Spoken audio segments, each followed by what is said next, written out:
পঞ্চম শ্রেণীর গণিত বইয়ের আজকের ভিডিওতে 98 পৃষ্ঠা নিয়ে আলোচনা করব। তো 98 পৃষ্ঠার প্রথমে দেখো 2 নম্বর যে অঙ্কটা দেয়া আছে যে কাশেম একটি গরু 22% লাভে 85,400 টাকা বিক্রয় করলেন। গরুটির ক্রয় মূল্য কত? তো এখন দেখো এই যে 22% যে লাভ, এই কথার অর্থ কি? এই কথার অর্থ হচ্ছে 22% লাভে বিক্রয়, অর্থ হচ্ছে 100 টাকায় 22 টাকা তার লাভ হয়। মানে 100 টাকায় লাভ হয় কয় টাকা? 22 টাকা। এই যে শতকরা চিহ্নটা দেওয়া আছে, এই শতকরা মানে হচ্ছে 100, তার মানে 100 টাকায় তার লাভ হয় কত? 22 টাকা। তো অর্থাৎ ক্রয় মূল্য যদি 100 টাকা হয়, ক্রয় মূল্য 100 টাকা হলে বিক্রয় মূল্য হবে 100 যোগ 22, তার মানে 122 টাকা হবে তার বিক্রয় মূল্য। এখন এখানে প্রশ্ন ছিল যে গরুটির ক্রয় মূল্য কত। দেখো ক্রয় মূল্য কত সেটা বের করতে বলছে। এখন এখানে যেটা বের করতে বলবে সেটা যাবে ডান পাশে, মানে ক্রয় মূল্যটা তাহলে চলে যাবে ডান পাশে আর বিক্রয় মূল্য আসবে আগে। দেখো এই যে এখানে বিক্রয় মূল্য ছিল কত? 122 টাকা। তার মানে আমরা এই পার্সেন্টেজটাকে ধরে আগাইতে পারি, এটা ধরে যে এটা থেকে আমরা লিখতে পারি যে 122 টাকায় বিক্রয় মূল্য হলে ক্রয় মূল্য কত হবে? 100 টাকা। এটা কিন্তু এই পার্সেন্টেজ থেকে আমরা লিখতে পারলাম যে 22% লাভ মানে হচ্ছে তার ক্রয় মূল্য 100 টাকা হলে বিক্রয় মূল্য হচ্ছে কত? 122 টাকা। তো আমরা সেই লাইনটাকে উল্টাই দিলাম, যে বিক্রয় মূল্য আগে নিয়ে আসলাম, যে বিক্রয় মূল্য 122 টাকা বা 22 টাকা বিক্রয় মূল্য হলে ক্রয় মূল্য হবে 100 টাকা।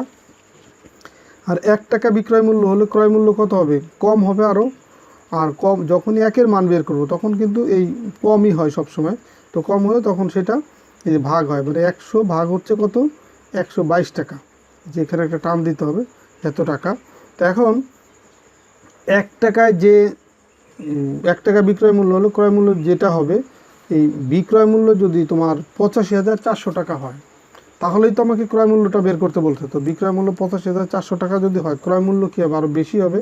আর বেশি হলে একের যে মানটা থাকবে 100/122 এখানে আছে, তো এটার সাথে এই 85,400 গুণ করতে হবে। এই 85,400 এটা হচ্ছে আমরা গুণ করব। এখন দেখো এইটা কিন্তু বেশ বড় একটা অঙ্ক, মানে মানগুলো বড়, অঙ্ক ছোট কিন্তু মানগুলো বড়। এখানে এবং 100 আছে, তো 100-র এই নিচের দুইটা শূন্য যদি বাদ দিই তাহলে থাকে কি? এখানে শুধু এক দিয়ে যদি আমরা 85,400-কে গুণ করি তাহলে এখানে পাবো কত? 85,400-কে যদি আমরা 1 দিয়ে গুণ করি তাহলে এই 85,400 এটাই পাবো। তো এখন এই যে দুইটা শূন্য বাদ দিয়ে আসি, সেই দুইটা শূন্য যদি বসাই দিই তাহলে এটাই হচ্ছে এইটার গুণফল। এখন এটাকে ভাগ করব কত দিয়ে? 122 দিয়ে। তো 122 আমরা আগে লিখলাম, 122 লিখলাম। দেখো এই যে এই টানটা মানে হচ্ছে টাকা বোঝাচ্ছে, এই টানটা মানে এই উপরের যে টাকা সেটা এখানে বোঝাচ্ছে। আর তোমরা এই ভাগটা এই রাফ হিসেবে ডান পাশে করে দিও। তো দেখো 122 দিয়ে এটাকে আমরা ভাগ করব। তো 122 এই এত বড় একটা সংখ্যার ভিতরে কতবার যাবে? তো এখানে 122 যেহেতু 3 অঙ্কের সংখ্যা, তো প্রথমে আমরা এই 3 অঙ্কের সংখ্যা এই 854-কে ভাগ করব। তো 854-র ভিতরে 122 কতবার যাবে? দেখো 8-এর ভিতরে যায় হচ্ছে 8 বার। এই ধরনের বড় সংখ্যার ক্ষেত্রে এইভাবে ধারণা পাবো যে এটা কতবার যাবে। 1 এখানকার প্রথম অঙ্ক 1, এটা এই 854-কে যে আমরা ভাগ করতেছি, 854 8-এর ভিতরে যায় 8 বার। কিন্তু 122-এর ক্ষেত্রে 1-এর পরে তো আরও 22 আছে, আর এখানে আছে মাত্র 54।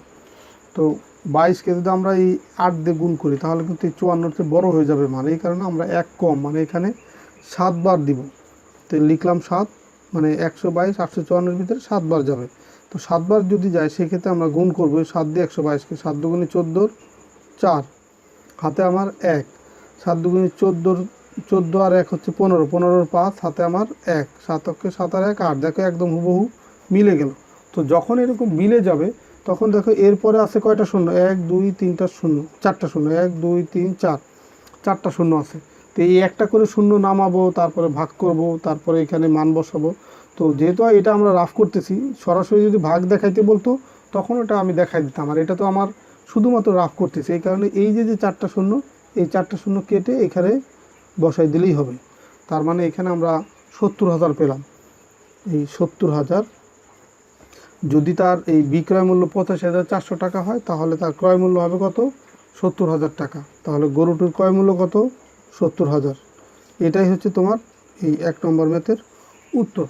এরপরে দেখো 2 নম্বর যে অঙ্কটা আছে যে রবি ক্রয় মূল্যর চাইতে 12% কমে 7,040 টাকা একটি টেবিল বিক্রয় করে। তার মানে এটা হচ্ছে বিক্রয় মূল্য। টেবিলটির ক্রয় মূল্য বের করতে বলছে, ক্রয় মূল্য কত। তো চিত্র অঙ্কন করে সমস্যাটি কিভাবে সমাধান করব তা নিয়ে সহপাঠীদের সঙ্গে দলে আলোচনা করি। মানে এটা সমাধানও করতে বলছে, আবার এখানে চিত্র এঁকে বুঝাইতে বলছে। চিত্র মানে এই যে এই ধরনের চিত্র, যেমন আগের অঙ্কে দেখো এই যে এখানে ক্রয় মূল্য বের করতে বলছে, বিক্রয় মূল্য দেওয়া ছিল কত 85,400 টাকা। আর এইখানে হচ্ছে তোমার এই বিক্রয় মূল্য দেওয়া আছে কত। এই একই ধরনের টেবিল আমরা আঁকবো, যে এখানে ধরো ক্রয় মূল্য আর এখানে হলো বিক্রয়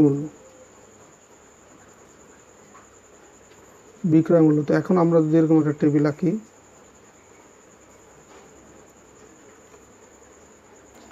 তো দেখো আমরা টেবিলটা যদি সম্পূর্ণ করি, এখানে আমরা এই ভাগ করে ফেলাম। এটা হচ্ছে উপরের ঘরটা দিলাম ক্রয় মূল্যর জন্য, নিচেরটা হচ্ছে বিক্রয় মূল্য। এখানে দেখো বিক্রয় মূল্য দেওয়া আছে কি 12% কমে।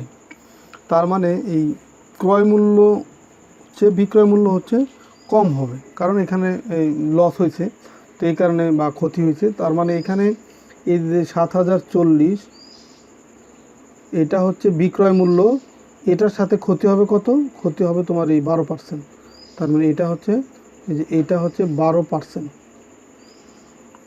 আর ক্রয় মূল্য হবে কি, এই পুরোটা হচ্ছে ক্রয় মূল্য, এটা হচ্ছে কত, এটাই হচ্ছে আমরা বের করব।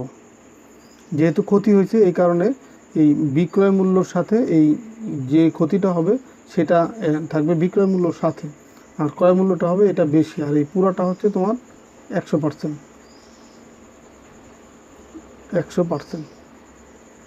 তো এটা হচ্ছে চিত্র। তো আগের চিত্রটা দেখো, আগের চিত্রটা ছিল লাভ মানে হচ্ছে ক্রয় মূল্য যা ছিল তার সাথে হচ্ছে লাভ এই 22%, এই দুইটা মিলে হচ্ছে বিক্রয় মূল্য ছিল।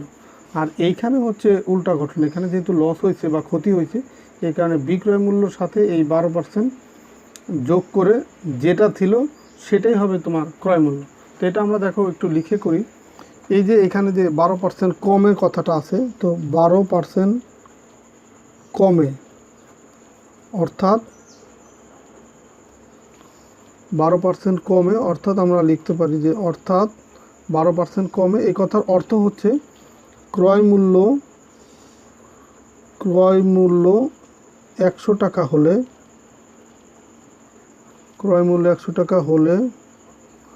বিক্রয়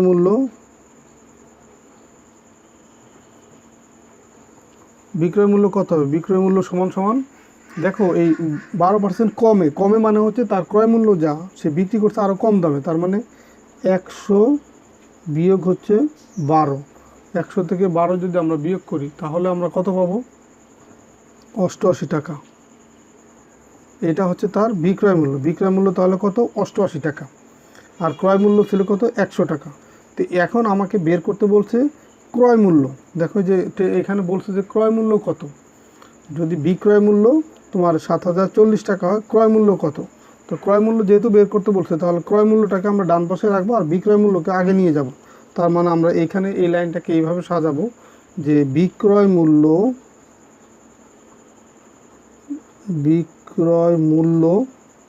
আগে দিব। তো বিক্রয় মূল্য এখানে ছিল কত, 88 টাকা।